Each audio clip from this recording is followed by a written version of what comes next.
नमस्कार, मी भारती श्रेयस किचन मध्ये आपले स्वागत आहे। आज आपण बनवतोय साध्या आणि सोप्या पद्धतीने खाजा। त्यासाठी लागणारे साहित्य बघू। इथे मी 4 वाटी मैदा घेतलाय, 2 वाटी साखर घेतली, थोडंसं मीठ घेतलंय, वेलची पावडर आणि तूप घेतलंय। तुपाऐवजी तुम्ही तेल पण घेऊ शकताय। मीठ टाकलं की तो पदार्थ अजून टेस्टी होतो।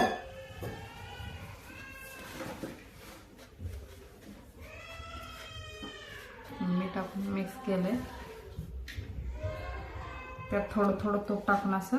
तूप आपण गरम घेतलं नाही, फक्त थोडंसं पातळ असं घट्टसर तूप होतं, ते थोडंसं आपण गरम करून थंड करून घेतलेलं तूप आहे।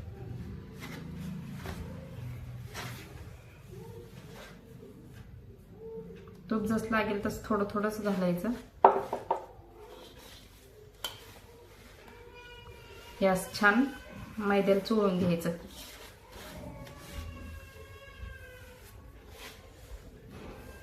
हे बघा, असं छान आपण मैद्याला चोळून घेतलंय तूप।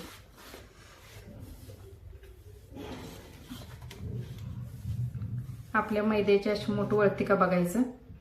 हे बघा, आपल्या मैद्याची छान अशी मोठ वळती। आपलं तूप बरोबर आहे। आपण आता थोडं थोडं पाणी टाकून हे पीठ भिजवून घेऊ।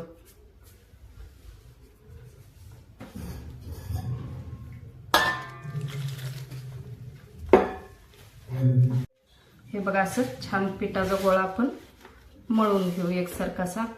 आपण पिठाचा गोळा घट्टसर असं मळून घेणार आहे।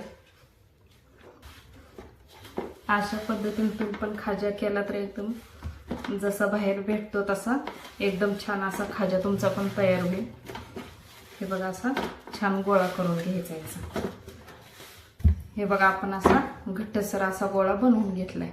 हे आपण एक 10 मिनिटं असंच बाजूला ठेवू। त्यासाठी लागणार आपण आता साठा बनवून घेऊ।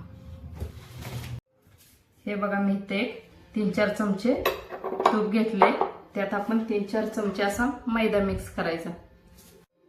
हे बघा, आपण असा 3-4 चमचे मैदा मिक्स करू आणि हे असा साठा बनवून घ्यायचा।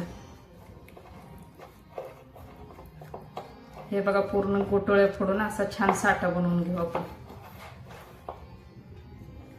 आपला साठा तयार आहे। हे बघा, छान असा साठा आपला तयार आहे। हे बघा, आपलं 10 मिनिटं झाले पीठ। आता हे जे छोटे छोटे गोळे करून आपण पोळ्या लाटून घेऊ। हे बघा, आपण गोळे करून घेतलेले। हे असे आपण एकदम पोळी छान अशी पातळ अशी पोळी लाटून घेऊ। त्याची अशा पद्धतीने आपण सगळ्या पोळ्या लाटून घेऊ। हे बघा, आपल्या पोळ्या लाटून तयार आहेत। चला तर आपण हे खाज्यासाठी लागणारा पाक तयार करून घेऊ। इथं आपण 2 वाटी साखर घेतलेली, ती साखर पातेल्यामध्ये घेतली। 2 वाटी साखरेसाठी 1 वाटी पाणी घेतोय आपण। एक तारी पाक आपल्याला बनवायचा आहे। ही बघा, आपली साखर छान अशी विरघळली। आपण गॅस कमी केलाय। आता आपण 1 तारी पाक करायचा। 2 तारी गॅस पाक केला तर तो खाजा एकदम असा खुसखुशीत होणार नाही, खाज्यामध्ये पाक मुरत नाही। त्यासाठी 1 तारी पाक करायचा। हे बघा, हे सारखं असं हलवत राहायचं। हे बघा, आपला पाक तयार आहे। या पाकामध्ये आता आपण वेलची पावडर टाकून घेऊ।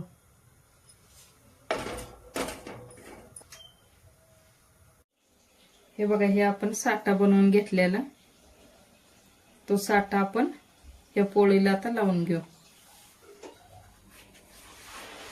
हाताने छान असा पसरून घ्यायचा हा साठा, म्हणजे खाज्याची लेयर एकदम छान असे सुटते। हे बघा, ह्या पोळीला छान आपण साठा लावून घेतलाय। आता दुसरी पोळी त्याच्यावरती ठेवू।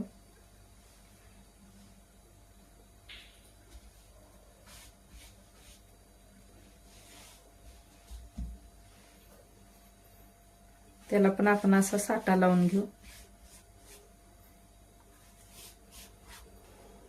त्याच्यावरती आता ही तिसरी पोळी ठेवली. ती पण छान अशी पसरून घ्यायची अगोदर.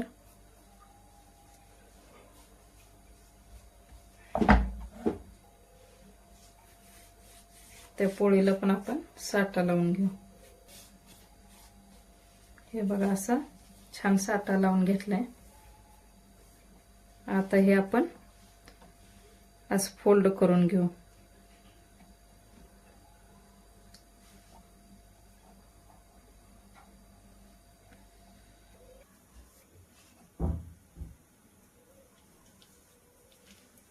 हे बघा असं छान साठा लावून घेतलाय आपण. आता हे जर रोल केलाय ते आपण कट करून घेऊ.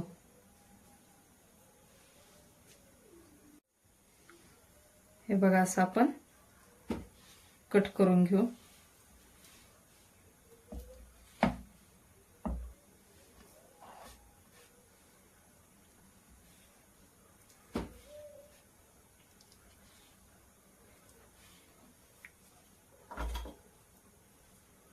हे बघा किती छान असे लेयर आले. हे असं थोडंसं आपण हाताने असं दाबून घेऊ.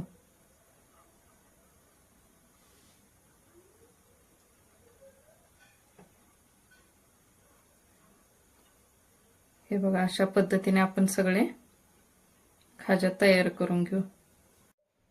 हे बघा अशा आपले खाजा तयार आहे. आपण हे आता तळून घेऊ.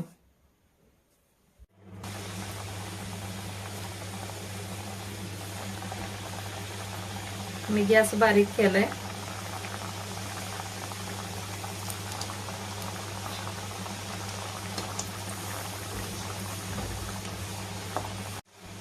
हे बघा आपले खाजा छान असा कलर आलाय आणि पाकळ्या पण छान अशा सुटले.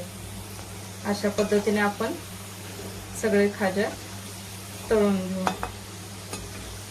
हे आता आपण छान तळलेत. आता हे आपण काढून घेऊ.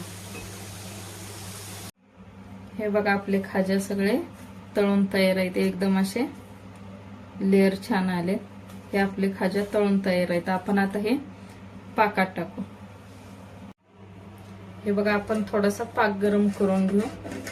आपला पाक थंड झालाय. थोडस कोमट पाक असेल त्यावेळेसच खाजा टाकायचं त्यात, म्हणजे पाक छान मुरतोय. हा पाक थोडासा आपण कोमट करून घेऊ. हे बघा आपला पाक कोमट झालाय. आपण हे बघा हे अशा पद्धतीने आपण सगळे खाजा पाकात टाकून घेऊ. 4-5 तास असंच पाकात मुरू द्यायचे.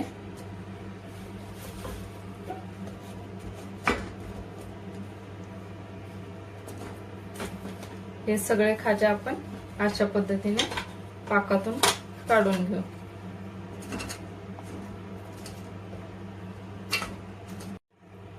हे बघा आपले सगळे खाजा पाकातून बुडवून झाले. छान असे पाकातून काढलेत. आता आपण हे असंच मुरायला ठेवून देऊ. हे सगळे खाजा आपण आता हे पातेल्यातच आपण मुरायला ठेवून देऊ.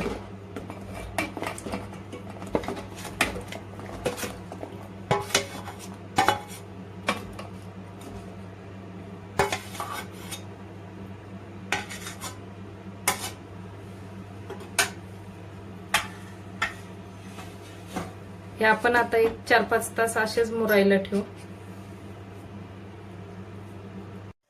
हे बघा आपले खाजा तयार आहेत. एकदम छान असे पाकात मुरलेत. पाक पूर्ण आतपर्यंत गेलाय.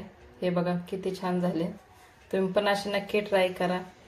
व्हिडिओ आवडल्यास लाईक करा, शेअर करा, सबस्क्राईब करा. धन्यवाद.